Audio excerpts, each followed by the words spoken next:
O presidente eleito Luiz Inácio Lula da Silva segue no Egito participando da COP27. E além de se preocupar com as mudanças climáticas, o presidente eleito parece dedicado a lançar preocupações no mercado financeiro do Brasil. Hoje, Lula voltou a criticar o teto de gastos. Afirmou que não adianta ficar só pensando em responsabilidade fiscal. A fala vem um dia depois da entrega do texto da PEC, que está sendo chamada agora de PEC do estouro, com previsão de quase 200 bilhões de reais em receitas extraordinárias, fora do teto de gastos.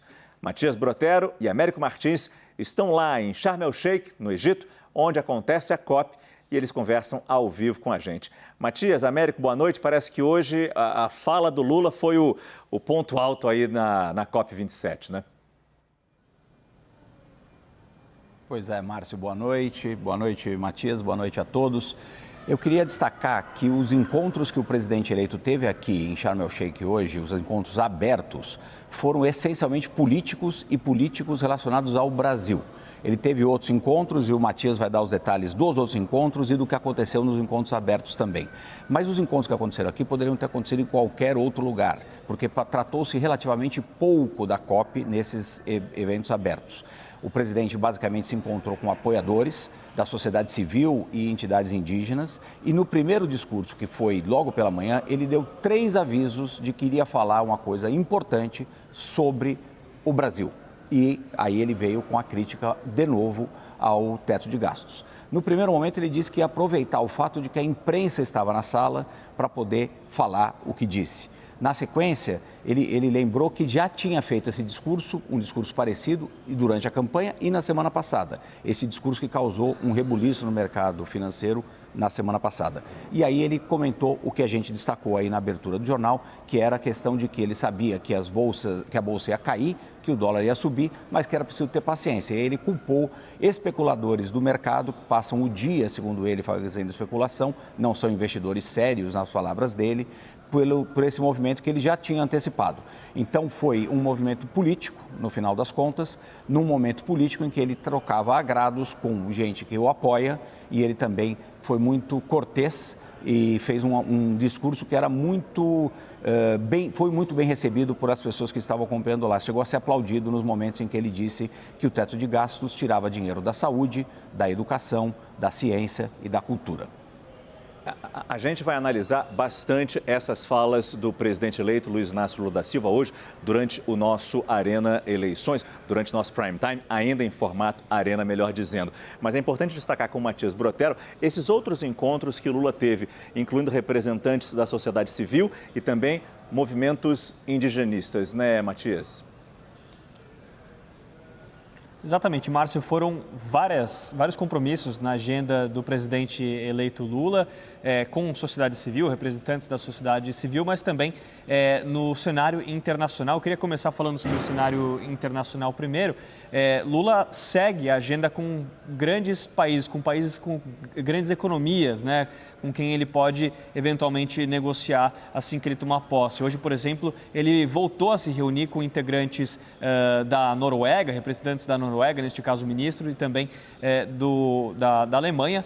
Nesse encontro eles trataram sobre o Fundo Amazônia, né, como a gente vem mostrando aqui na CNN, tanto Noruega quanto a Alemanha desbloquearam as verbas que estavam congeladas para o Fundo Amazônia. Outro encontro que houve entre Lula e o cenário internacional foi com Antônio Guterres, secretário-geral da ONU, na qual Lula tratou sobre a possibilidade de a COP25, a COP30, na verdade, ser em 2025 no Brasil. Ele vem falando que isso pode acontecer ou nos estados do Amazonas ou então no Pará. Lembrando também que Lula vem defendendo, não é nem a primeira nem a segunda vez que Lula defende aqui na COP mesmo, uma reforma da ONU, uma espécie de crítica à ONU, ao Conselho de Segurança da ONU, que deveria ter mais espaço, principalmente para países africanos e também em relação ao fim do veto na ONU. Então foi um dia bastante cheio no cenário internacional para Lula, mas também no cenário nacional, né, como o Américo falou, principalmente em relação aos apoios que Lula tem na sociedade civil. Logo atrás de onde a gente está agora, há uma sala que ficou bastante cheia pela manhã de representantes da sociedade civil, a Coalizão Negra por Direitos foi uma delas, na qual Lula fez um discurso ali a pessoas que estavam acompanhando, mas também ouviu, mais do que fez discurso, ouviu, por exemplo, sobre a necessidade de justiça racial, e houve uma frase que eu destaco para vocês de uma pessoa que estava lá, uma pessoa que discursou, disse que não é possível ter justiça climática sem a justiça racial. Aí, à tarde, Lula voltou aqui para essa sala, em meio a todos esses encontros internacionais, e ele se encontrou com lideranças indígenas de todo o mundo, literalmente dos 4 cantos do mundo. Lula falou que nunca esteve num encontro no qual teve tanta responsabilidade, porque ele foi bastante ovacionado por todas essas lideranças. É curioso, né, Américo, que a gente estava, eu e Américo, a gente se divide nessa cobertura. Aqui do lado de fora, o Américo acompanhava aqui do lado de fora. É curioso que parlamentares brasileiros nem conseguiram entrar de tão cheio que estava essa sala e a fila para entrar por lá. Lula também falou no discurso dele, eu destaco aqui, que existe uma responsabilidade, ele se sente responsável, e aí ele está falando pelas pessoas brancas, né? Justamente pelo fator ético, fator moral e fator político que os indígenas sofreram ao longo de todos esses anos. E aí, na esteira disso, voltou a falar sobre a criação do Ministério dos Povos Originários, que ele vem defendendo bastante. Ele não deixou claro quem seria a pessoa a assumir esse posto, apesar de algumas postulantes estarem por lá. Inclusive, Sônia Guajajara, deputada federal, que é uma das cotadas, cobrou de Lula mais informações. Ela quer saber, por exemplo, de orçamento, o que é necessário para essa pessoa que vai assumir, tomar posse desse cargo, assim que Lula anunciar esse cargo, que de fato até agora ele não fez nenhum anúncio, né, Américo? Exatamente, nada ainda. Eu acho que a gente também não pode perder o foco principal da COP27, lembrando que o evento termina amanhã, pelo menos pelo calendário oficial. E fica aquela pergunta, se não houver um consenso entre os países participantes, o que pode acontecer, Américo? Pode ser possível dar mais prazo para se chegar a uma tentativa de um texto comum que agrade a todos? Márcio, é muito provável, na verdade, que a COP continue até o sábado, e alguns pessimistas dizem talvez até o domingo. Por quê? Está tendo um embate muito grande entre os países mais ricos e os países em desenvolvimento em 3 pontos que são críticos aqui, que é a questão de mitigação, a questão de criação de um fundo de perdas e danos e também financiamento em geral para o combate das mudanças climáticas. Os países em desenvolvimento, que são alinhados num grupo chamado G77, mas que na verdade tem 130 países que fazem parte desse grupo, o Brasil é um deles, eles estão muito coesos em defender que o mundo desenvolvido abra o bolso e pague, cumpra as promessas que já foram feitas em outras COPs, inclusive de criação de um fundo para mitigar os problemas das perdas e danos que os países já estão enfrentando, especialmente os países mais pobres, que foram os que menos contribuíram, no final das contas, para a emissão de gases de efeito estufa e para o aquecimento global. Então, está tendo esse embate muito grande. Esses 3 pontos não houve grandes progressos, houve progressos em algumas outras áreas, e eu conversei hoje com vários negociadores aqui que não estão muito otimistas com a possibilidade de se chegar num acordo amanhã. Então, por isso existe a possibilidade das negociações continuarem até sábado. E é preciso que esses países encontrem uma forma de dizer que a cúpula aqui, a COP, foi um sucesso. Então, eles vão ter que chegar num mínimo denominador comum em alguns aspectos, pelo menos para poder vender para o mundo que houve um progresso significativo nessa COP. Isso não está acontecendo até o momento. Américo Martins, Matias Brotero, nos trazendo as informações da COP27, claras repercussões das falas de Lula e, claro, de toda a delegação brasileira lá na cúpula para as mudanças climáticas. Agradeço muito a presença de vocês e vamos acompanhando as próximas entradas ao vivo, tanto de Matias quanto de Américo, para saber passo a passo que fim vai levar essa COP27. E como eles bem disseram, logo na entrada, no começo dessa edição do CNN Prime Time, vamos ver agora o momento em que Lula, num discurso, disse que o teto de gastos tira dinheiro do social. O presidente eleito afirmou que se essa fala faz a bolsa cair, o dólar aumentar, paciência. Vamos ver esse trecho. O que é um teto de gasto num país? Olha, o que é? Se o teto de gasto fosse para discutir que a gente não vai pagar a quantidade de juros para o sistema financeiro que a gente paga todo ano, mas a gente fosse continuar mantendo as políticas sociais intactas, tudo bem. Mas não, quando você coloca uma coisa chamada teto de gasto, tudo que acontece é você tirar dinheiro da saúde, tirar dinheiro da educação, tirar dinheiro da ciência e tecnologia, tirar dinheiro da cultura, ou seja, você tenta desmontar tudo aquilo que faz parte do social. E você não mexe num centavo do sistema financeiro. Você não mexe num centavo daquele juro que os banqueiros têm que receber. Ah, mas se eu falar isso vai cair a bolsa, vai aumentar o dólar. Paciência, porque o dólar não aumenta e a bolsa não cai por conta das pessoas sérias, mas é por conta dos especuladores que vivem especulando todo santo dia. Em entrevista à CNN hoje, o ex-ministro da Fazenda, Henrique Meirelles, defendeu cortar gastos mal alocados para compensar o aumento de despesas necessárias. É necessário aproveitar um espaço importante que existe, né, para corte de despesas. Quer dizer, você tem empresas que foram criadas, por exemplo, no Brasil. Nós tivemos, por exemplo, em São Paulo, quando eu participei da administração de São Paulo, nós tivemos aí um bom número de empresas que já tinham perdido a finalidade de existir. Nós fechamos essas empresas, gerou um saldo enorme, mais de 50 bilhões de reais, cortando benefícios também, benefícios tributários que não mais se justificavam, outros privilégios, e tudo isso funcionou conjuntamente. No governo federal tem muita coisa. Vamos supor, uma empresa que foi criada lá para construir um trem-bala na década, aí 10 anos atrás, né? Esse trem-bala se revelou inviável. No entanto, a empresa continua a existir. Outras empresas, a mesma situação, tem orçamento, tem funcionário, tem muita coisa. Então, é possível agora entrar na segunda etapa, né? Que é cortar as despesas, né? Para compensar, abrir espaço para esse aumento de despesas necessárias que vem em função desse péssimo orçamento. É claro que daqui a pouco a gente vai trazer o impacto da fala de Lula nos mercados financeiros. Raquel Landim vai detalhar esses números para a gente. Impacto no dólar, na Bolsa, nos juros futuros. E não foi só a fala de Lula, também teve toda a questão da PEC da transição influenciando neste momento. Mas primeiro a gente vai falar sobre especificamente a fala de Luiz Inácio Lula da Silva, mais uma vez questionando a estabilidade fiscal. Estão aqui com a gente Felipe Moura Brasil, eu recebo também Hélio Beltrão, Raquel Landim, que todos vocês conhecem, e Carlos Sambrana, jornalista e fundador do site Neofeed. Boa noite a todos, obrigado pela presença de vocês aqui. É claro que eu começo com você, Raquel. Como é que você analisa mais uma vez essa fala do presidente eleito, que ele já teve a sinalização, ele já sabia do efeito que isso provocaria, né? E continua insistindo nesse tom de campanha e não de governo eleito. Acho que é uma diferença clara aí.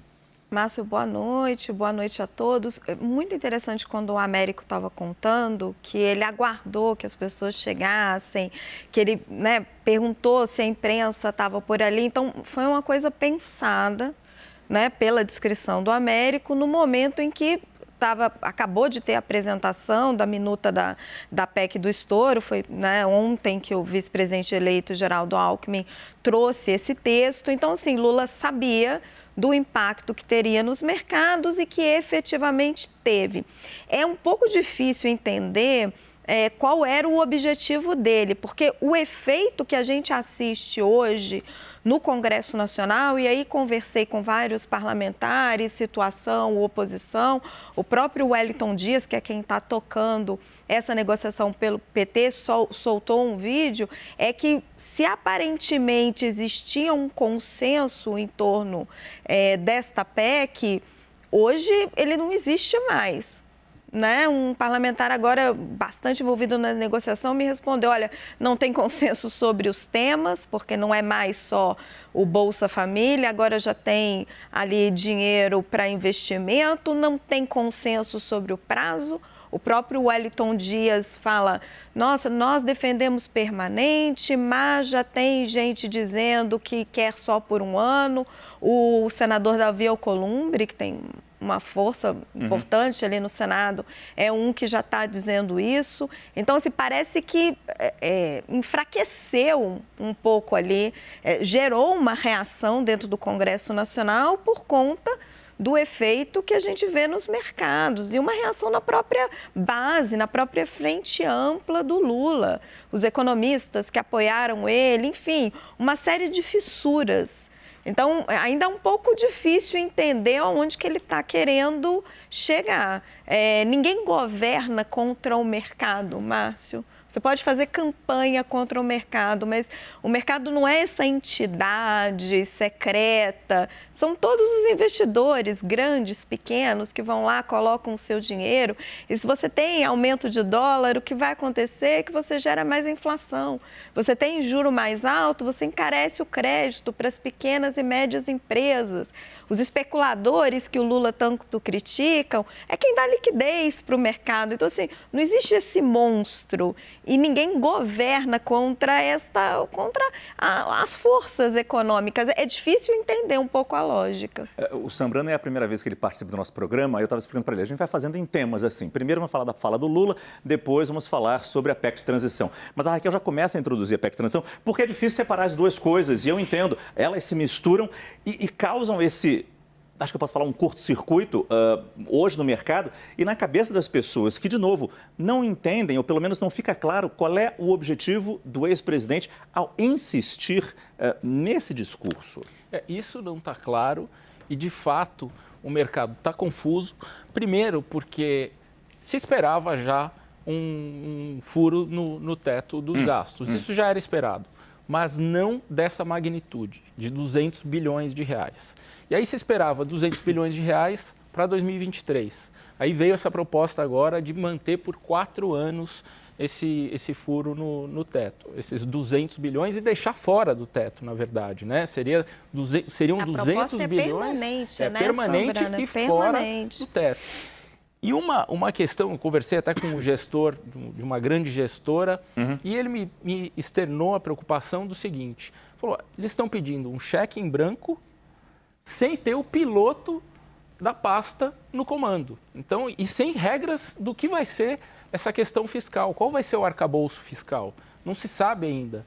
Então, eles estão pedindo um dinheiro e a gente vai resolver mais lá para frente como é que a gente vai fazer. Então, isso está deixando o mercado muito preocupado. E é engraçado que, assim como na primeira vez, na semana passada, quando o Lula falou da tal da estabilidade, criticando a estabilidade, Gleisi Hoffmann veio com a defesa. Onde é que estava o mercado quando Bolsonaro inflou os gastos só olhando a eleição? Hoje ela faz uma série de tweets também, são 3 ou 4 tweets, fazendo comparações. Cadê o mercado quando Bolsonaro fez isso? Cadê o mercado quando...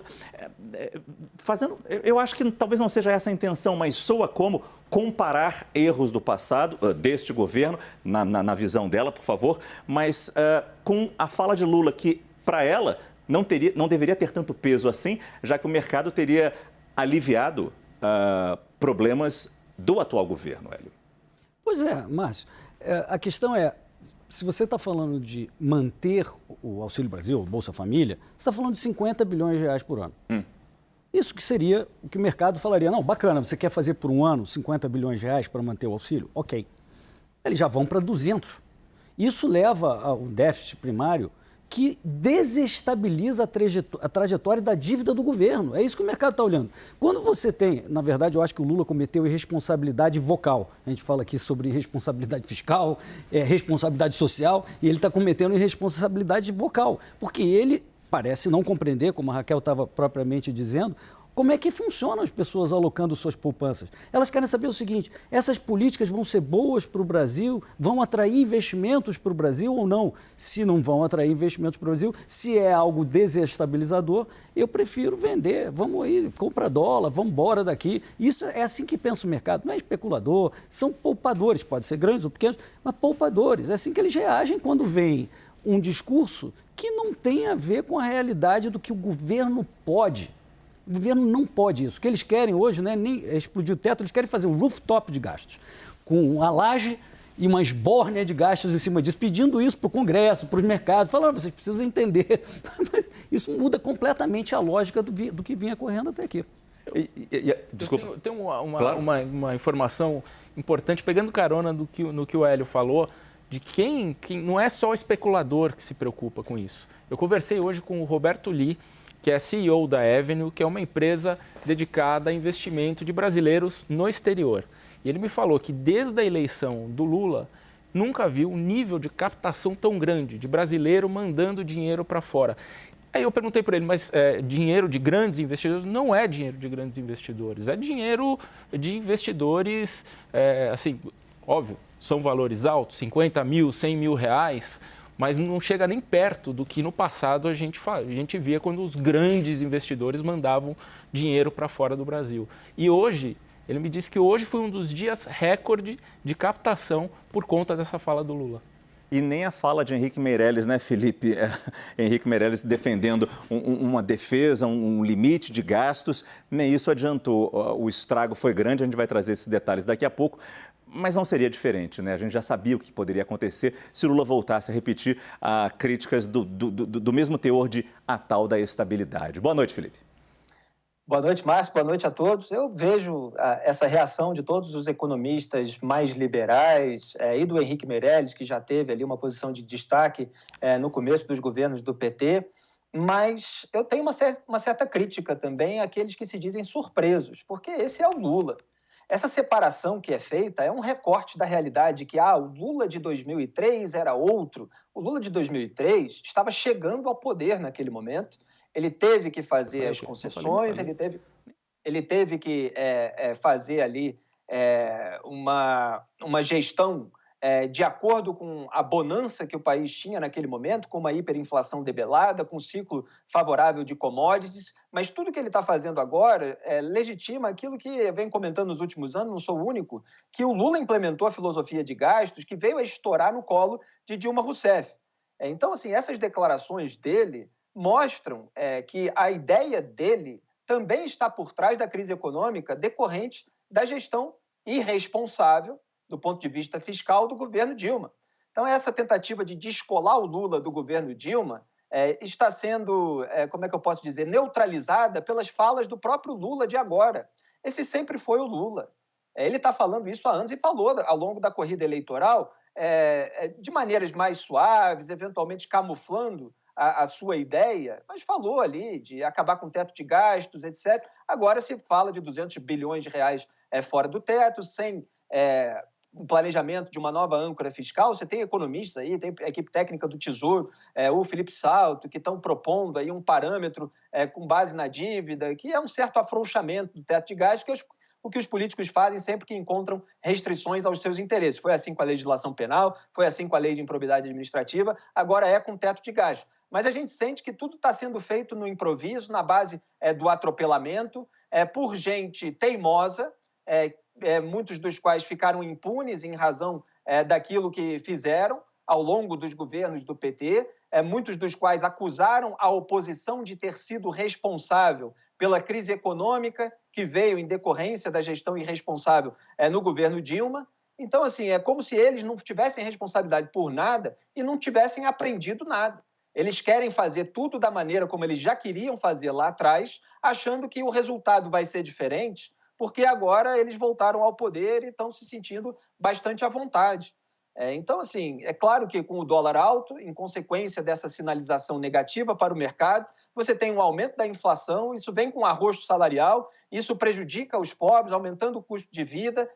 Então, assim, é o efeito contrário daquilo que ele diz defender. mas aí ele coloca a culpa nesses especuladores e volta o Brasil a esse velho nós contra eles, enfim, sem a pacificação prometida. Mas, assim, não é surpresa, esse é o velho Lula que está se manifestando aí. E o Felipe traz um ponto interessante, Raquel. Na primeira vez que o Lula falou, criticando a tal da estabilidade, Geraldo Alckmin veio ao seu socorro. Questionado numa entrevista coletiva, Alckmin falou: não, mas gente, não vamos esquecer, Lula teve o Lula 1, extremamente responsável com gastos. Um cenário diferente agora. Haverá espaço para ter a responsabilidade fiscal que Lula 1 teve? Eu digo, devemos ter a responsabilidade, é claro, mas ele consegue ser o Lula 1, o Lula daquele primeiro governo? Isso que eu estou querendo dizer? Se ele quiser, Márcio, hoje na carta que o Armínio Fraga, o Edmar Baixa e o... Malan.